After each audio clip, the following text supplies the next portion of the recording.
Leon, rising rugby star, wanted to learn the secret of the perfect spiral kick. At Powerade, we decided today was that day. Hey! What's up, Leon? Serious? Yeah, man, let's go. First thing, bro, warm up. Stay hydrated, boys. Powerade replaces lost fluids fast to keep you at your peak. So, Leon, you want to know the secret now? Sí, la verdad que muy contento, hice una buena pretemporada y pude volver al plantel, así que estoy muy contento y disfrutando mucho. ¿Después de cuánto tiempo? Y 1 año y medio más o menos. Después de una lesión tras lesión, ¿no? Sí, también tuve un viaje en el medio, me fui a vivir a otro lado y bueno, ahora estoy de vuelta con todos mis amigos. Bueno, ¿qué significó para usted esta Copa Córdoba?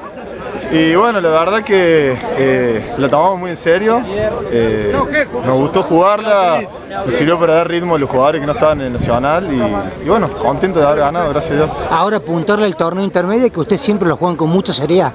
Sí, la verdad que sí, es como siempre estamos ahí en las estancias finales y bueno, sí, hay que ganarlo, es como un compromiso que tenemos. Bueno, me imagino que es muy contento de estar de vuelta en una cancha con tus amigos, ¿no? Sí, la verdad muy contento, una alegría enorme y bueno, es muy lindo poder disfrutar con los amigos. Bueno, muchas gracias.